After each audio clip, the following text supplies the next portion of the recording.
Bethesda Jakarta, Rumah Sakit Islam Jakarta Cempaka Putih dengan Rumah Sakit Sarjito bersama KUGM yang pada pagi ini akan menghadirkan narasumber dari Kementerian Kesehatan, Bu Budiarti, dan dari BPJS Pusat Koordinator Kadifre BPJS Ibu ya, Bu Andayani.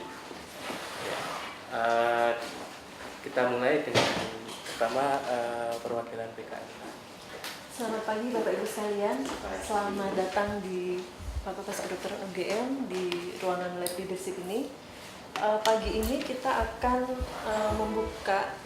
melaksanakan sebuah pertemuan, sebuah workshop ya terkait dengan kegiatan kita HDMS fase 2. Mungkin Bapak Ibu di antara kita ada yang sudah pernah ketemu, tapi mungkin ada yang belum ya. Saya perkenalkan diri saya Putu Eka Andayani sebagai di PKMK sebagai Kepala Divisi Manajemen Rumah Sakit, tapi di tim ini saya sebagai anggota tim sebenarnya. Dan pagi ini saya mewakili direktur kami Bapak Yodi Mahendra Data yang sebenarnya juga ada di dalam tim, tapi saat ini sedang berada di luar. Kemudian sekaligus juga saya mewakili Ibu Ari Probandari yang sebagai ketua tim kami yang saat ini sedang berhalangan hadir juga, lagi ada di Jakarta. Untuk itu saya menyampaikan mohon maaf dari beliau dan salam dari beliau-beliau semua pada Bapak Ibu sekalian. Di ruangan ini saya juga ditemani oleh teman-teman kami dari tim HDMS. Ada Mas Nandi, ada Mas Hari. Saya agak kaku kalau benar Mas Hari ya, pusing Mas Jod. Kemudian ada Mbak Ketut yang baru bergabung bersama kita beberapa waktu belakangan ini. Dan Bapak Ibu saya lihat ada yang dari RSI ya, dari Bethesda dan juga dari Sarjito. Menunggu dari Sarjitonya belum datang, maaf. Kemudian karena kesibukan akreditasi. Oh iya betul. Kebetulan ada akreditasi. Oh iya betul. Iya. Pulang akreditasi. Kemudian kami mengucapkan juga selamat datang kepada Ibu Budiarti dari Subdit IBD Kementerian Kesehatan dan juga kepada Ibu Andayani dari BPJS Jakarta. Saya sebenarnya hanya ingin membuka dengan memflashback kembali kegiatan yang sudah pernah kita lakukan. Jadi saat ini kita sudah di fase 2. Tapi sebenarnya dulu tahun sebelumnya kita sudah melaksanakan di fase 1 di mana hal ini didasarkan pada perkembangan dari kasus TB yang ada di Indonesia. Jadi udah perkembangan hasil-hasil penelitian juga sudah di divisi saya sudah punya banyak datanya. Cuman ya itu kita masih mencari bagaimana intervensi untuk pelayanan TB yang terbaik yang sebenarnya bisa kita lakukan khususnya di era JKN sekarang ini. Nah,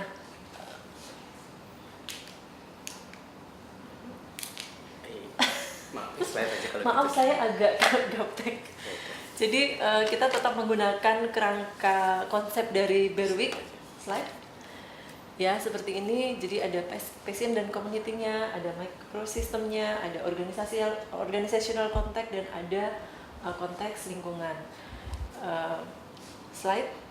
Ya, saya tidak terlalu banyak ngomong teori karena Bapak Ibu pasti sudah sangat paham dengan teori ini.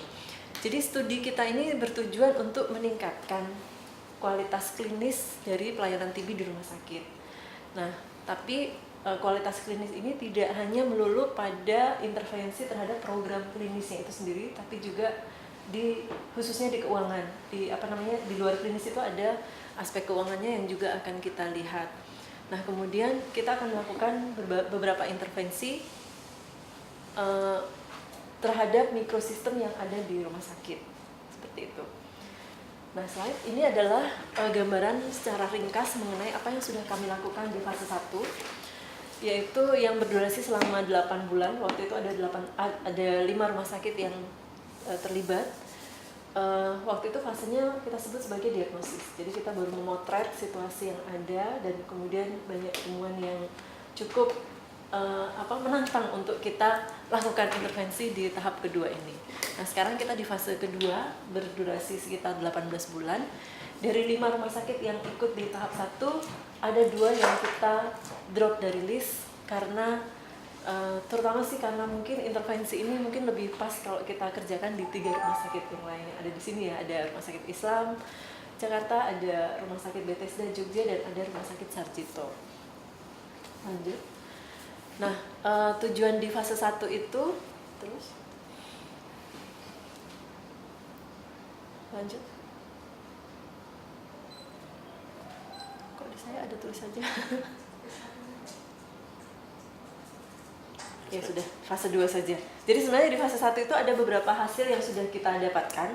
Yang pertama yaitu kita sudah mengidentifikasi, bukan kami ya, tapi bersama-sama dengan tim yang ada di rumah sakit, kita sudah mengidentifikasi bagaimana masalah dalam penerapan standar internasional untuk pelayanan TB. Kemudian juga ada informasi yang atau pengetahuan yang diupdate dari para pelaksana pelayanan di rumah sakit. Kemudian kita juga mengidentifikasi mana pelayanan-pelayanan tersebut yang masih belum optimal untuk dilakukan. Kemudian ada satu hal yang agak sulit kita lakukan waktu itu ya, masalah biaya. Jadi waktu itu kita mencoba untuk mengidentifikasi berapa sih sebenarnya rumah sakit mengeluarkan biaya untuk pelayanan TB.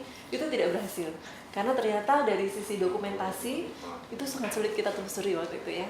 Nah, sehingga kemudian di fase 2 rencananya kita akan berdasarkan pada temuan dan hasil-hasil di fase 1 itu, kita akan mengembangkan clinical care guideline dan clinical pathways. Ini sudah mulai berjalan, dipandu oleh Pak Hanefi dan Mbak Trisasi, dibantu oleh Mas Nandi dan juga Mas Hari.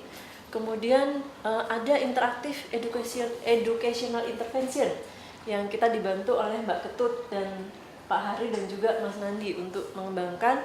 Sekarang modul-modulnya sudah mulai diupload di website dan target kita akhir bulan ini ya, Pak Ketut ya. Akhir bulan ini sampai dengan modul 5 sudah di-upload. Kemudian ada reminder system dan clinical support system yang nanti akan kita buat berdasarkan pada hasil pengembangan clinical pathway juga. Selamat datang Bapak Ibu, maaf kami mulai duluan.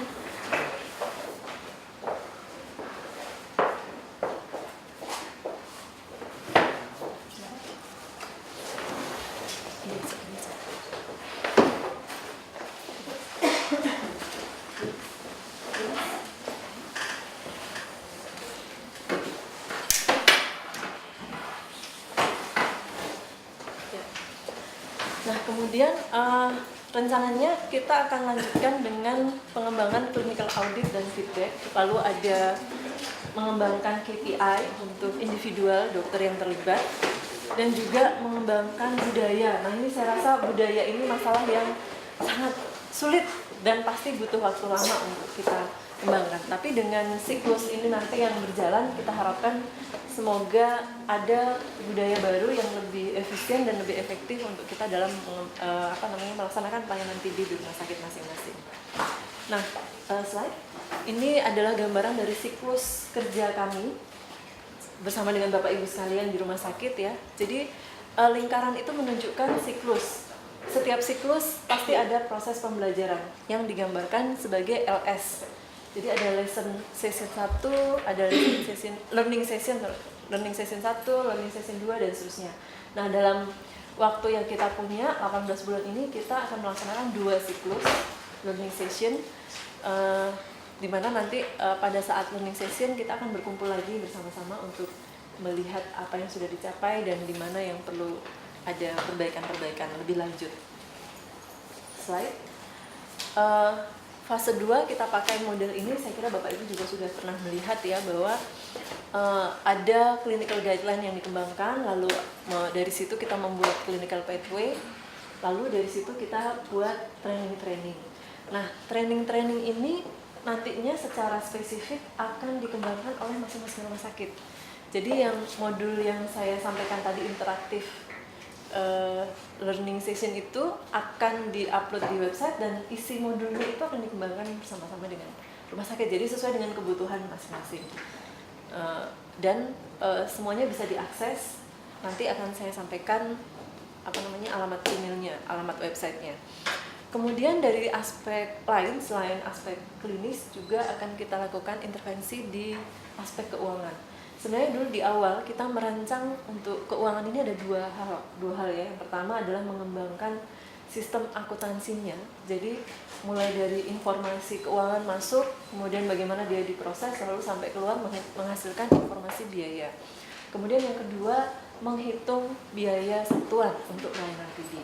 Tapi untuk yang pertama itu kelihatannya sulit untuk dikerjakan karena sangat kompleks dan berbagai hal ya, setiap rumah sakit punya prioritas sendiri-sendiri, sehingga yang kita kerjakan bersama-sama saat ini adalah bagaimana menghitung biaya pelayanan TB di 3 rumah sakit ini berdasarkan pada clinical pathway yang dikembangkan. Jadi ini sudah mulai mengarah ke nantinya untuk menghadapi JKN ya. Jadi kalau JKN itu kan modelnya paket. Nah paket ini kan kita harus buat pathway-nya, clinical pathway-nya. Nah dari clinical pathway itulah lalu kita identifikasi berapa biaya yang sesungguhnya diperlukan untuk menghasilkan pelayanan tersebut dengan mutu yang sudah kita harapkan itu untuk satu orang pasien. Seperti itu. Lalu juga nanti akan ada clinical audit dan siklus ini akan berjalan secara tidak putus gitu ya, tapi dia seperti siklus yang kemudian nanti akan ada learning session yang seperti yang sudah saya sampaikan tadi. Nah, slide yang ini adalah progres dari implementasi kita sampai dengan hari ini. Jadi dulu di awal kita sudah melaksanakan yang namanya preliminary meeting sama beberapa rumah sakit yang terlibat. Kemudian ada kick off meeting yang waktu itu kita lakukan di di Hotel Santika Jogja ya, waktu itu mengundang juga direksi dari 3 rumah sakit. Lalu dimulai juga dengan pengembangan clinical pathway dan guideline, itu sudah dimulai dari beberapa bulan yang lalu. Dan kita juga sudah sempat melakukan workshop untuk costing, workshop awal untuk mensosialisasikan template-nya dan juga mengajak tim di rumah sakit untuk mulai mengidentifikasi atau mengumpulkan data biaya. Sudah ada training untuk clinical audit dan interactive education yang juga sudah mulai dilakukan. Nah, sekarang ini kita akan melihat untuk yang selanjutnya. Ya, slide. Nah, ini adalah website yang kita gunakan sebagai basis untuk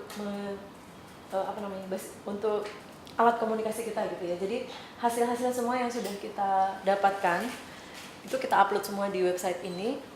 Kemudian Bapak Ibu yang ingin mengakses informasi yang kemarin ada workshop apa saja, reportasenya atau dokumentasinya semuanya ada di sini. Jadi kalau ada yang belum sempat mengikuti workshopnya lalu ingin membaca update-nya bisa dibuka di website. Kemudian juga misalnya dulu sudah pernah ikut tapi terus lupa gitu ya, kemarin tuh bahas apa ya, bisa dibuka lagi di sana.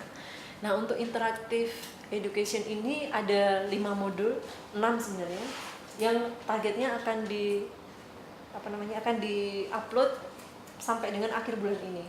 Sudah selesai dikembangkan sehingga Bapak Ibu bisa mengaksesnya dengan lengkap. Nah, hari ini kita akan membahas modul yang kelima. Gak apa-apa.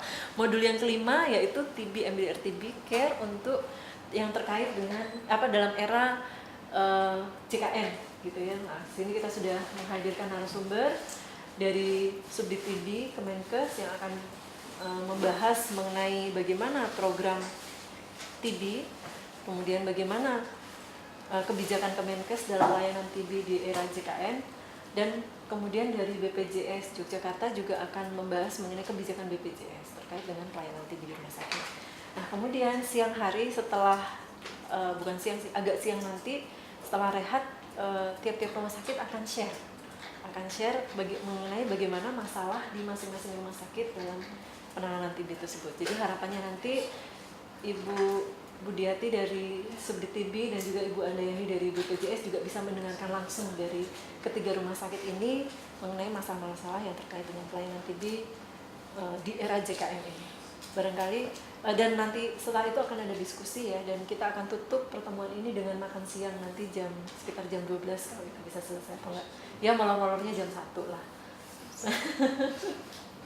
Seperti itu, karena katanya tadi Bu Andayani ada acara lain gitu. Jadi ya namanya BPJS pasti sibuk. Pak Doni juga. Oh, Pak Doni juga. Ya. Jadi demikian yang bisa saya sampaikan untuk membuka pertemuan ini Bapak Ibu sekalian. Lebih dan kurangnya mohon dimaafkan dan saya serahkan kepada Mas Nandi untuk melanjutkan acara ini secara teknis dan saya akan tetap stay di sini sampai selesai.